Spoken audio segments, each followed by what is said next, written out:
ನಂದನ್ನು ಗಂಟೆಗಟ್ಟಲೆ ಯಾವುದೇ ಅಡೆತಡೆ ಇಲ್ಲದೆ ಪ್ರೀತಿಯಿಂದ ನೋಡ್ತಿದ್ರೆ ಅಕ್ಕಿ ಫೋನ್ ನೋಡ್ತಾ ಹಾಗೆ ಮಲಗಿ ನಿದ್ರೆಗೆ ಬಿಡ್ತಾಳೆ. ಫೋನ್ ಕೂಡ ಕೈಯಿಂದ ಜಾರಿ ಕೆಳಗೆ ಬಿದ್ದು ಹೋಗುತ್ತೆ. ಫೈಲನ್ನು ಟೇಬಲ್ ಮೇಲೆ ಇಟ್ಬಿಟ್ಟು ಅಕ್ಕಿ ಹತ್ರಕ್ಕೆ ಹೋಗಿ ಕೆಳಗೆ ಬಿದ್ದು ಫೋನನ್ನು ತೆಗೆದುಕೊಂಡು ಪಕ್ಕದಲ್ಲೇ ಕೂತ್ಕೊಳ್ತಾನೆ. ಅಕ್ಕಿ ತಲೆ ಪಕ್ಕಕ್ಕೆ ಜಾರು ಹೋಗ್ತಿದ್ರೆ ತನ್ನ ಭುಜದ ಮೇಲೆ ತಲೆ ಇಟ್ಕೊಳ್ಳುವಂತೆ ಮಾಡ್ತಾನೆ. ಮುಖವನ್ನು ಮುಚ್ಕೊಂಡಿರೋ ಕೂದಲು ನೋಡಿ ಒಂದು ಚಿಕ್ಕ ನಗೆಯೊಂದಿಗೆ ಅದನ್ನೆಲ್ಲ ಕಿವಿ ಹಿಂದೆ ತಳ್ತಾನೆ. ಕೈಯಲ್ಲಿರೋ ಫೋನ್ ಕಡೆ ನೋಡಿ ಒಂದು ಸೆಲ್ಫಿ ತಗೊಳ್ಬೇಕನ್ನಿಸಿ ಫೋನನ್ನು ಆನ್ ಮಾಡ್ತಾನೆ. ಈ ಬಾರಿ ಪರದೆ ಅಂದರೆ ಸ್ಕ್ರೀನ್ ಮೇಲಿರೋ ಅಕ್ಕಿ ಫೋಟೋ ನೋಡಿ ಅದನ್ನು ಸ್ವಲ್ಪ ಗಮನಿಸಿ ನೋಡಿದ್ರೆ ಅದು ತಾನೇ ಅಂತ ಅಕ್ಕಿಗೆ ಅರ್ಥ ಆಗ್ತಿತ್ತು. ಆದರೆ ಅಕ್ಕಿ ಕೇವಲ ಉಡುಪು ಒಡವೆಗಳನ್ನ ಅಷ್ಟೇ ನೋಡಿದ್ಲು. ಅದೇ ಸ್ವಲ್ಪ ಆಳವಾಗಿ ನೋಡಿದರೆ ಜಡೆ ಪಕ್ಕದಲ್ಲಿರೋ ಪುಟ್ಟ ಮಚ್ಚೆ ಕಾಣಿಸ್ತಿತ್ತು. ಆದರೆ ಅಕ್ಕಿ ಅದನ್ನು ಗಮನಿಸಲಿಲ್ಲ. ಅದನ್ನು ನೋಡಿ ಸಣ್ಣದಾಗಿ ನಗ್ತಾ, ನೀನು ನಿಜವಾಗಿಯೂ ಸಣ್ಣ ಮಗು ಅಲ್ಲ, ನನ್ನ ಕಣ್ಣಿಗೆ ಮಾತ್ರ ಇಷ್ಟು ಸುಂದರವಾದ ಹುಡುಗಿ, ನನ್ನ ಪ್ರೀತಿ ಚಿನ್ನು, ಬಹುಶಃ ನಾನೇ ಹಾಗೆ ನೋಡ್ತಿರಬಹುದು ಅಂತ ತನಗೆ ತಾನೇ ಅಂದ್ಕೊಳ್ತಾ ಅಕ್ಕಿ ಕೈ ಮೇಲೆ ಸಣ್ಣದಾಗಿ ಮುತ್ತಿಟ್ಬಿಡ್ತಾನೆ. ಅಕ್ಕಿ ಮಾತ್ರ ಹೊಟ್ಟೆ ತುಂಬ ತಿಂದಿರೋದ್ರಿಂದ ಗೊರಕೆ ಹೊಡಿತಾ ಮಲಗಿರ್ತಾಳೆ. ಅಕ್ಕಿ ಕಡೆ ನೋಡಿ 2-3 ಸೆಲ್ಫಿಗಳನ್ನ ತೆಗೆದುಕೊಂಡು ಮಲಗಿರೋ ಅಕ್ಕಿ ಕೈಯನ್ನು ಹಿಡಿದು ಹಾಗೆ ಅರ್ಧ ಗಂಟೆವರೆಗೂ ಹಾಗೆಯೇ ಕೂತ್ಕೊಂಡಿರ್ತಾನೆ ಪಾಪ. ಮತ್ತೆ ಪೃಥ್ವಿರಾಜ್ ಮತ್ತು ಸೂರ್ಯ ಬರ್ತಾರೋ ಏನೋ ಅಂತ ಅಂದ್ಕೊಂಡ್ಬಿಟ್ಟು ಅಕ್ಕಿ ತಲೆಯನ್ನು ಮೆಲ್ಲಗೆ ಸೋಫಾದ ಹಂಚಿನ ಮೇಲಿಟ್ಟು ಫೋನ್ ಕೂಡ ಪಕ್ಕದಲ್ಲಿಟ್ಟು ಎದ್ದು ಹೋಗಿ ಕುರ್ಚಿಯಲ್ಲಿ ಕೂತ್ಕೊಳ್ತಾನೆ.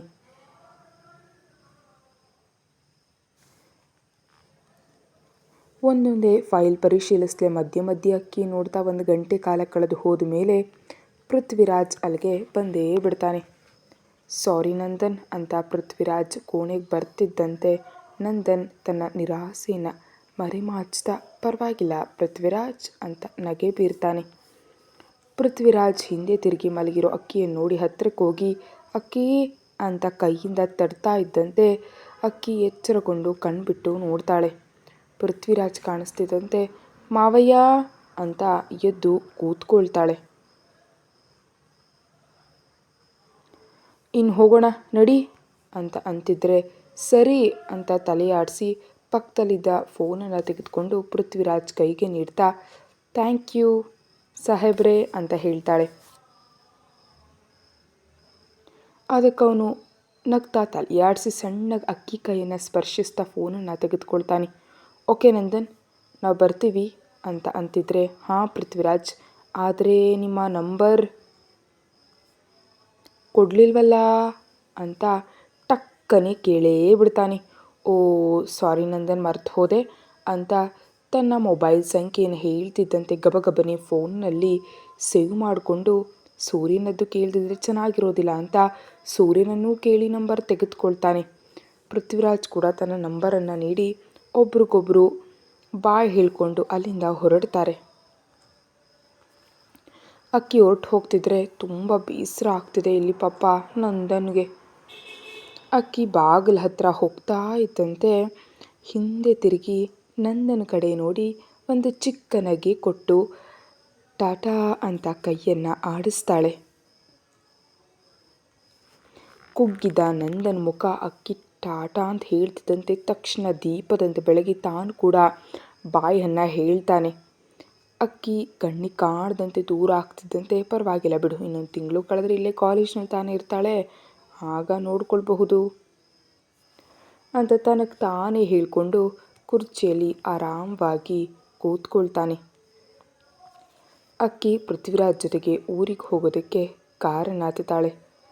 ಸಂಜೆ ಆಗ್ತಿರಲು ಆವಾಗ ಊರನ್ನು ತಲುಪಿ ಸೂರ್ಯನ ತೋಟದ ಹತ್ರ ಇಳಿಸಿ ಮನೆಗೆ ಹೋಗ್ತಾರೆ. ಅಷ್ಟೊತ್ತಿಗಾಗಲೇ ಅಂಜು ಹೊರ ಕೂತು ಮಾತಾಡ್ತಿರ್ತಾರೆ. ಆಕೆ ನೋಡಿದಕ್ಕಿ ಅಕ್ಕ ಅಂತ ಗಬಗಬನೆ ಕಾರ್ನಿಂದ ಇಳಿದು ಅಂಜುವಿನ ಹತ್ರ ಹೋಗಿ ಗಟ್ಟಿಯಾಗಿ ಅಪ್ಕೊಳ್ತಾಳೆ. ಅಂಜು ನಗ್ತಾ ನೋಡ್ತಿದ್ರೆ ಆಕೆನ ಸುತ್ಕೊಳ್ತಾ ಇವತ್ತು ಮನೆ ಹತ್ರ ಇರಲಿಲ್ಲ ಬಿಡು, ಇಲ್ಲಿದ್ರೆ ಬೆಳಿಗ್ಗೆ ನಿನ್ನ ಹತ್ರ ಬಂದುಬಿಡ್ತಿದ್ದೆ, ಹೇಗಿದೆಯಾ ಅಕ್ಕ ಅಂತ ಕೇಳ್ತಾಳೆ. ಹಾಂ ನಾನು ಚೆನ್ನಾಗಿದ್ದೀನಿ ಅಂತ ಅಕ್ಕಿ ತಲೆ ಮೇಲೆ ಕೈ ಇಟ್ಟು ನೀನು ಹೇಗಿದೆಯೇ ಅಂತ ಕೇಳ್ತಾಳೆ.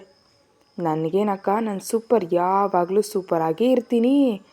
ನಿನಗೆ ಗೊತ್ತಾ ಮಾವಯ್ಯ ನನ್ನ ಕಾಲೇಜಿಗೆ ಸೇರಿಸಿದ್ರು. ಹೌದಾ, ಯಾವ ಕಾಲೇಜು?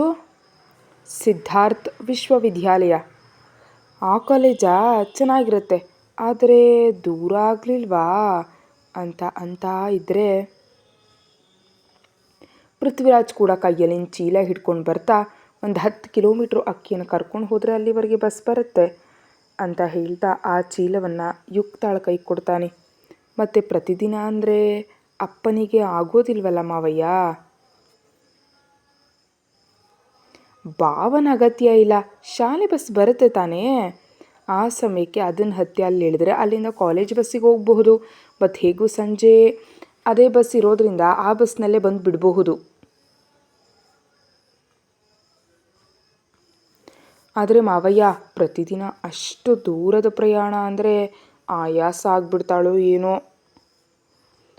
ಆದರೆ ಇಲ್ಲಿ ಹತ್ತಿರದ ಕಾಲೇಜಲ್ಲಿ ಓದೋಷ್ಟು ಚೆನ್ನಾಗಿಲ್ಲಮ್ಮ. ಅದಕ್ಕೆ ಅಕ್ಕಿಯನ್ನು ಅಲ್ಲಿಗೆ ಸೇರಿಸ್ದೆ. 1-2 ವರ್ಷ ಕಷ್ಟಪಟ್ಟರೆ ಆಮೇಲೆ ಇಂಜಿನಿಯರಿಂಗ್ ಮಾಡುವಾಗ ನಾವು ಬೇರೆ ನೋಡಬಹುದು. ಹಾಗಾದರೆ ಪರವಾಗಿಲ್ಲ ಮಾವಯ್ಯ. ಹೌದು, ಸರಿ, ನೀನು ಯಾವಾಗ ಬಂದೆ ಅಂಜು? ನಾನು ಮಧ್ಯಾಹ್ನ ಬಂದೆ ಮಾವಯ್ಯ. ಅಮ್ಮ ಫೋನ್ ಮಾಡಿ ಅಕ್ಕಿ ಬಂದಿದ್ದಾಳೆ ಅಂತ ಹೇಳಿದ್ರು. ಸರಿ, ನೋಡೋಣ ಅಂತ ನಿಖಿಲ್ ನನ್ನ ಕೇಳಿದ್ರೆ ಕರ್ಕೊಂಡು ಬಂದ. ಅಲ್ಲಿ ಎಲ್ಲರೂ ಚೆನ್ನಾಗಿ ನೋಡ್ಕೊಳ್ತಾರಾ ಅಂಜು?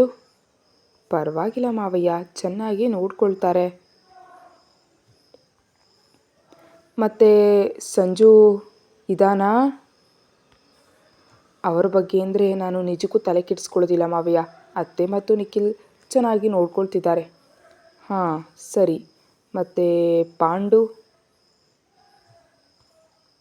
ನಾನು ಅವರ ಜೊತೆ ಯಾವಾಗಲೂ ಹೆಚ್ಚಾಗಿ ಮಾತಾಡೇ ಇಲ್ಲ. ಸರಿ, ಹಾಗಾದರೆ ಬರೋ ವಾರದಿಂದ ಕಾಲೇಜು ಪ್ರಾರಂಭ ಆಗುತ್ತೆ. ಮತ್ತು ನಿಖಿಲ್ ಹತ್ರ ಕೇಳಿದ್ಯಾ? ಅವರೇ ಕರ್ಕೊಂಡು ಹೋಗ್ತೀನಿ ಅಂತಂದರು ಮಾವಯ್ಯ. ಸರಿ ಬಿಡು, ಕತ್ತಲಾಗ್ತಿದೆ, ಬಾ ಮನೆ ಹತ್ರ ಇಳಿಸ್ತೀನಿ ಅಂತ ಯುಕ್ತಾಳ ಕಡೆಗೆ ನೋಡ್ತಾನೆ. ಯುಕ್ತ ಗಬಗಬನ ಹೋಗಿ ಬೈಕಿನ ತರೋದಕ್ಕೆ ಹೋಗ್ತಿದ್ದಂತೆ, ಮಾವಯ್ಯ ನಾನು ಅಂಜೋಕ ಜೊತೆ ಹೋಗ್ತೀನಿ ಅಂತ ಕೇಳ್ತಾಳ ಅಕ್ಕಿ. ಬೇಡ ಅಕ್ಕಿ ಅಂತಿದ್ದಂತೆ ಅಕ್ಕಿ ಮುಖ ಬಾಡ್ ಹೋಗುತ್ತೆ. ಅಂಜು ಕೂಡ ಇಷ್ಟ ಇಲ್ದಿದ್ರು ಅಕ್ಕಿ ಮುಖ ನೋಡಿ, ಪರವಾಗಿಲ್ಲ ಮಾವಯ್ಯ, ಈ ಒಂದೇ ರಾತ್ರಿ ತಾನೇ ಕರ್ಕೊಂಡು ಹೋಗ್ತೀನಿ, ಮತ್ತು ನಾಳೆ ಬೆಳಿಗ್ಗೆ ನಿಕ್ಕಿ ಜೊತೆ ಕಳಿಸ್ತೀನಿ ಅಂತ ಅಕ್ಕಿಯನ್ನು ಹತ್ತಿರಕ್ಕೆ ತೆಗೆದುಕೊಳ್ತಾಳೆ. ಪೃಥ್ವಿರಾಜ್ ಕೂಡ ಅಕ್ಕಿ ಮುಖವನ್ನು ನೋಡ್ತಾ, ಸರಿ, ಆದರೆ ರಾತ್ರಿ ಒಂಟಿಯಾಗೋದಕ್ಕೆ ಮಲಗೋದಕ್ಕೆ ಬಿಡಬೇಡ, ಭಯ ಅಂತಾಳೆ. ನನಗೆ ಗೊತ್ತಿಲ್ವ ಮಾವಯ್ಯ ಅಂತ ಕಣ್ಣನ್ನು ಮಿಟುಕಿಸ್ತಾಳೆ. ಅಕ್ಕ, ನನಗೆ ಬಟ್ಟೆ ತಂದು ಕೊಡು ಅಂತ ಯುಕ್ತಾಳ ಜೊತೆ ಹೇಳ್ತಿದ್ದಂತೆ ಯುಕ್ತ ಒಳಗಡೆ ಹೋಗಿ ಬ್ಯಾಗ್ನಲ್ಲಿರೋ ಜೊತೆ ಬಟ್ಟೆಗಳನ್ನಿಟ್ಟು ಜಾಗೃತಿಯ ಮಾತುಗಳನ್ನ ಹೇಳ್ತಾಳೆ. ಪೃಥ್ವಿರಾಜ್ ಇಬ್ಬರನ್ನು ಬೈಕ್ ಹತ್ತಿಸಿ ಪಾಂಡು ಮನೆ ಹತ್ರ ಕರ್ಕೊಂಡು ಹೋಗ್ತಾನೆ. ಬೈಕ್ ಮನೆ ಮುಂದೆ ನಿಲ್ಲಿಸ್ತಿದ್ದಂತೆ, ಮಾವಯ್ಯ ಬಾ ಅಂತ ಕರೀತಾಳೆ ಅಂಜು. ಇಲ್ಲ ಅಂಜು, ಈಗ ತಾನೇ ನಗರಕ್ಕೆ ಹೋಗಿ ಬಂದೆ ಅಲ್ವಾ, ಸ್ವಲ್ಪ ಆಯಾಸ ಆಗಿದೆ, ಮತ್ತು ನಾಳೆ ಬರ್ತೀನಲ್ಲ ಅಂತ ಗುಮ್ಮಟದ ಹೊರಗೆ ಕುರ್ಚಿಯಲ್ಲಿ ಕೂತಿದ್ದ ಪಾಂಡುವನ್ನು ಒಮ್ಮೆ ನೋಡಿ ಬೈಕ್ ಹಿಂತಿರುಗಿಸಿ, ಹಕ್ಕಿ ಜಾಗ್ರತೆ ಅಂಜು ಅಂತ ಹೇಳಿ ಮನೆಗೆ ಹೋಗ್ತಾನೆ.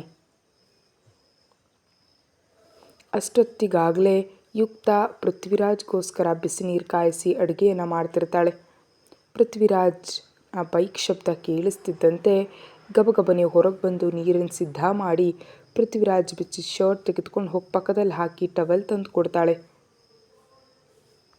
ಪೃಥ್ವಿರಾಜ್ ಯುಕ್ತಾಳ ಕಡೆ ಒಮ್ಮೆ ನೋಡಿ ಟವಲ್ ತಗೊಂಡು ಸ್ನಾನಕ್ಕೆ ಹೋಗ್ತಾನೆ. ಯುಕ್ತ ಟೀ ಮಾಡಿ ಇಟ್ಟಿರ್ತಾಳೆ. ಪೃಥ್ವಿರಾಜ್ ಸ್ನಾನ ಮಾಡಿ ರೂಮ್ಗೆ ಹೋಗಿ ಲುಂಗಿ ಉಟ್ಕೊಂಡು ಹಾಲಿಗೆ ಬಂದು ಕೂತ್ಕೊಳ್ತಿದ್ದಂತೆ ಯುಕ್ತ ಟೀ ತೆಗೆದುಕೊಂಡು ಬಂದು ಕೊಡ್ತಾಳೆ. ಟೀ ಲೋಟ ತೆಗೆದುಕೊಂಡು ಟಿ ವಿಯನ್ನು ಆನ್ ಮಾಡ್ತಾನೆ.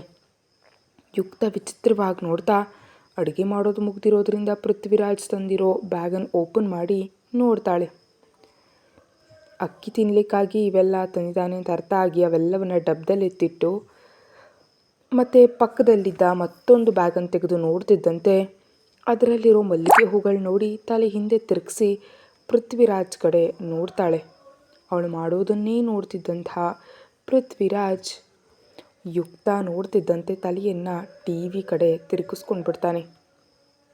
ಅವುಗಳ ವಿಷಯ ಆಮೇಲೆ ತಿಳಿಸ್ಬೇಕಂತ ಅದನ್ನು ಪಕ್ಕಕ್ಕಿಟ್ಟು ನೈಟಿ ತೆಗೆದುಕೊಂಡು ಸ್ನಾನಕ್ಕೆ ಹೋಗ್ತಾಳೆ.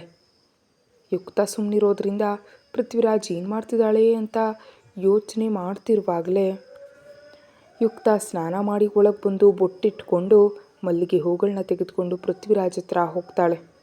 ಮಾವಯ್ಯ, ಇವು ಯಾರಿಗಾಗಿ ಅಂತ ಹೂಗಳನ್ನ ಅತ್ತಿತ್ತ ತಿರುಗಿಸ್ತಾ ಕೇಳ್ತಾ ಇದ್ದರೆ ಪೃಥ್ವಿರಾಜ್ ಮೇಲಕ್ಕೆದ್ದು ಅವನ್ನು ತೆಗೆದುಕೊಂಡು ಯುಕ್ತಾಳ ಕೈ ಹಿಡಿದು ಗಿರ್ರಂತ ಹಿಂದೆ ತಿರುಗಿಸಿ ಹತ್ರ ಕೇಳ್ಕೊಂಡು, ಯಾರಿಗಾಗಿಯೂ ಆದರೆ ಮನೆಗೆ ತರ್ತೀನಾ ಅಂತ ತಮಾಷೆಯಾಗಿ ಕೇಳ್ತಾನೆ.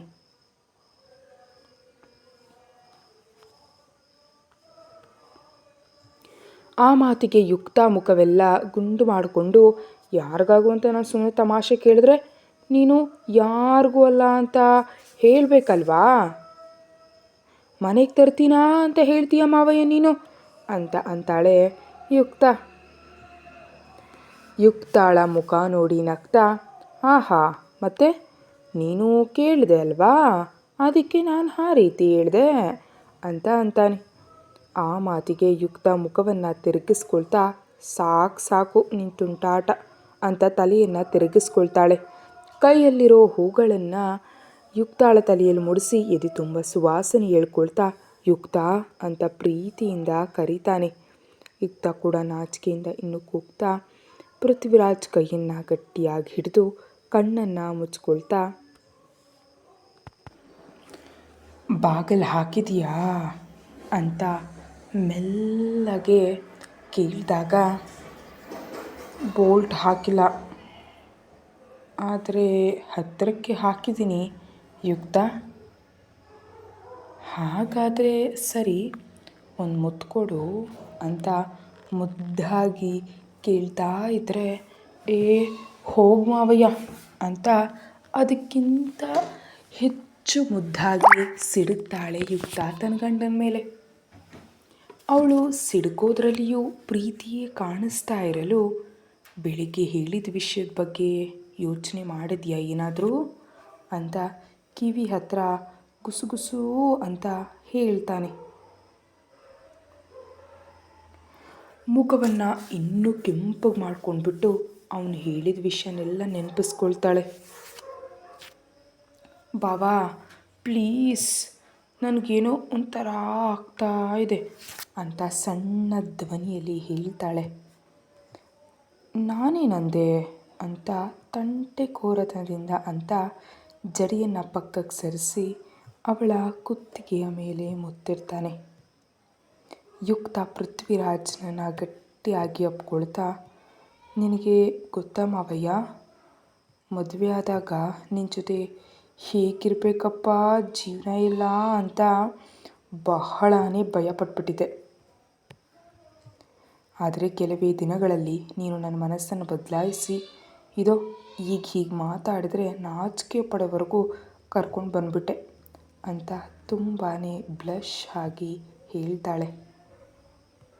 ಅವಳ ಮಾತಿಗೆ ಇನ್ನೂ ಬಲ ಬಂದ ಹಾಗೆ ಅವನಿಗನ್ನಿಸಿ ಯುಕ್ತಾಳ ಸುತ್ತ ಕೈ ಹಾಕಿ, ನನಗೂ ಕೂಡ ಸ್ವಲ್ಪ ಗಾಬರಿ ಆಗಿತ್ತು ಯುಕ್ತ, ನೀನನ್ನು ಬದಲಾಯಿಸ್ಕೊಳ್ಳೋದಕ್ಕೆ ಸಾಧ್ಯ ಆಗುತ್ತೋ ಇಲ್ವೋ ಅಂತ. ಆದರೆ ನೀನು ಬೇಗನೆ ನನ್ನ ಮನಸ್ಸನ್ನು ಅರ್ಥ ಮಾಡಿಕೊಂಡು ನನಗೆ ಹೆಂಡತಿ ಆಗಿಬಿಟ್ಟೆ ನೀನು. ಎಷ್ಟರ ಮಟ್ಟಿಗೆ ಅಂದರೆ ನಿನ್ನನ್ನು ಬಿಟ್ಟು ಇರೋದಕ್ಕೆ ಸಾಧ್ಯನೇ ಇಲ್ಲದೆ ಇರೋ ಅಷ್ಟು. ಫೋನ್ ಕೂಡ 2 ದಿನಕ್ಕೊಮ್ಮೆ ಮಾಡ್ತಿದ್ದೀನಿ, ಇದೆಲ್ಲ ನಿನ್ನಿಂದಲೇ ಅಂತ ಇದ್ದರೆ ಆ ಮಾತಿಗೆ ಯುಕ್ತ ನಗ್ತಾ, ಅದಕ್ಕೆ ಅವರು ನನ್ನ ಅಂತಿದ್ದಾರೆ, ಹೆಂಡತಿ ಬಂದು ನನ್ನ ತಮ್ಮನನ್ನು ಬದಲಾಯಿಸ್ತಿದ್ದಾಳೆ ಅಂತ ನನ್ನನ್ನು ರೇಗಿಸ್ತಿದ್ದಾರೆ ಗೊತ್ತಾ ಅಂತ ಹೇಳ್ತಾಳೆ. ಆ ಮಾತಿಗೆ ಪೃಥ್ವಿರಾಜ್ ಕೂಡ ಸಣ್ಣದಾಗಿ ನಗ್ತಾ ಆಕೆನ ಹಿಂದೆ ಜರುಗಿಸಿ, ಅವರು ಹೇಳಿದ್ದು ನಿಜ ತಾನೇ ಅಂತ ಕೇಳ್ತಾನೆ. ನಾನು ನಿನ್ನನ್ನು ಬದಲಾಯಿಸ್ಬಿಟ್ನಾ ಮಾವಯ್ಯ ಅಂತ ಕಣ್ಣುಗಳನ್ನ ಚಿಕ್ಕದಾಗಿ ಮಾಡಿ ಕೇಳ್ತಾಳೆ. ಪೃಥ್ವಿರಾಜ್ ಯುಕ್ತಾಳ ಮುಖಕ್ಕೆ ಹತ್ತಿರವಾಗಿ ಬಂದು ಕೆನ್ನೆ ಮೇಲೆ ಸಣ್ಣದಾಗಿ ಕಚ್ಚಿಬಿಟ್ಟು, ಇಲ್ಲವೇ ಇಲ್ಲ ಬಿಡು, ಆದರೆ ನಾನೇ ಬದಲಾಗ್ಬಿಟ್ಟೆ ಅಂತ ಸಣ್ಣದಾಗಿ ಕಿವಿಯ ಹತ್ರ ಹೇಳ್ತಾ ಇದ್ದರೆ, ಅವನ ತುಟಿಗಳ ಸ್ಪರ್ಶದಿಂದ ಮೈಯೆಲ್ಲ ರೋಮಾಂಚನವಾಗಿ ಕಣ್ಮುಚ್ಕೊಂಡು ಬಾವಾ ಅಂತ ಆರ್ದ್ರವಾಗಿ ಕರೀತಾಳೆ. ಅವಳ ಬಾಯಿಂದ ಬಾವಾ ಅನ್ನೋ ಕರೆ ಬಂದಾಗ ತಡ ಮಾಡದೆ ಆಕೆಯ ತಲೆಯೆತ್ತಿದ ಕ್ಷಣದಲ್ಲಿ ತುಟಿಗಳನ್ನ ಆವರಿಸ್ಕೊಂಡು ಬಿಡ್ತಾನೆ. ಅಷ್ಟು ಸಡನ್ನಾಗಿ ಮುತ್ತಿರ್ತಾ ಇದ್ದೀನಿ ಅಂತ ಊಹಿಸದೇ ಇದ್ದಿದ್ದರಿಂದ ಯುಕ್ತ 1 ನಿಮಿಷದವರೆಗೆ ಮೈ ಬಿಗಿ ಹಿಡಿದು ಹಾಗೆಯೇ ನೋಡ್ತಾಳೆ. ಪೃಥ್ವಿರಾಜ್ ಮಾತ್ರ ಕಣ್ಣುಗಳನ್ನ ದೊಡ್ಡದಾಗಿ ಮಾಡಿ ನೋಡ್ತಿರುವಂಥ ಯುಕ್ತಾಳನ್ನು ಗಮನಿಸ್ತಾ ನಡುವಿನ ಮೇಲಿನ ಕೈಯನ್ನು ಇನ್ನೂ ಮೇಲಕ್ಕೆ ತೆಗೆದುಕೊಂಡು ಹೋಗಿ ಸಣ್ಣದಾಗಿ ಒತ್ತಿದ ತಕ್ಷಣ ಯುಕ್ತ ಅವನು ಮಾಡ್ತಾ ಇರೋದಕ್ಕೆ ಆಗ ಎಚ್ಚೆತ್ಕೊಂಡು ಪೃಥ್ವಿರಾಜ್ನಿಂದ ಬೇರೆ ಆಗೋದಕ್ಕೆ ಒದ್ದಾಡ್ಬಿಡ್ತಾಳೆ. ಯುಕ್ತಾಳಿಗೆ ನಾನು ಈ ರೀತಿ ಇರೋದು ಇಷ್ಟ ಇಲ್ವೋ ಏನೋ ಅಂತ ಅನಿಸಿದ ತಕ್ಷಣ ಅವಳನ್ನ ಹಾಗೆ ಬಿಟ್ಬಿಟ್ಟು ಹಿಂದೆ ತಿರುಗಿ ತಲೆಯನ್ನು ಹಿಡ್ಕೊಂಡು ಬಿಡ್ತಾನೆ ಪೃಥ್ವಿರಾಜ್ ಏನು ಯೋಚಿಸ್ತಿದ್ದಾನೆ ಅಂತ ಅರ್ಥ ಮಾಡಿಕೊಂಡು ವೇಗವಾಗಿ ಆತನನ್ನು ಅಪ್ಕೊಳ್ತಾ, ಮಾವಯ್ಯ, ನೀನು ಅಂದ್ಕೊಳ್ಳೋ ಹಾಗೆ ಏನೂ ಇಲ್ಲ, ಸಡನ್ನಾಗಿ ಹಾಗೆ ಮಾಡಿದ ತಕ್ಷಣ ಸ್ವಲ್ಪ ಶಾಕ್ ಆದೆ ಅಷ್ಟೆ. ಇದರ ಬಗ್ಗೆ ನೀನು ಮತ್ತೆ ದೂರ ಆಗಿರಬೇಡ ಬಾವ, ಪ್ಲೀಸ್ ಅಂತ ನಾಚಿಕೆ ಬಿಟ್ಟು ಹೇಳ್ತಾಳೆ. ಯುಕ್ತಾಳ ಮಾತಿಗೆ ಮುಂಭಾಗಕ್ಕೆ ತಿರುಗಿ ನೆಲ ನೋಡ್ತಿರುವಂತಹ ಯುಕ್ತಾಳ ತಲೆಯನ್ನು ಸ್ವಲ್ಪ ಮೇಲಕ್ಕೆತ್ತಿ ವಾಲಿ ಹೋಗಿರೋ ಆಕೆಯ ಕಣ್ಣುಗಳನ್ನ ನೋಡಿ, ನಿಜವಾಗಿಯೂ ಹೇಳ್ತಿದ್ಯಾ ಯುಕ್ತ ನೀನು, ಅಥವಾ ಇಲ್ದಿದ್ರೆ ನಾನು ಮತ್ತೆ ಗಿಲ್ಟಿಯಾಗಿ ಫೀಲ್ ಆಗ್ತೀನಿ ಅಂತ ಈ ರೀತಿ ಹೇಳ್ತಾ ಇದೆಯಾ ಅಂತ ನೇರವಾಗಿ ಕೇಳ್ತಾನೆ ತನ್ನ ಹೆಂಡ್ತಿನ. ಕತೆ ಮುಂದುವರಿಯುತ್ತೆ. ಹೆಚ್ಚಿನ ವೀಡಿಯೋಗಾಗಿ ಚಾನಲ್ಗೆ ಮೆಂಬರ್ಶಿಪ್ ತೊಗೊಂಡು ವೀಡಿಯೋ ನೋಡಿ. Thank you.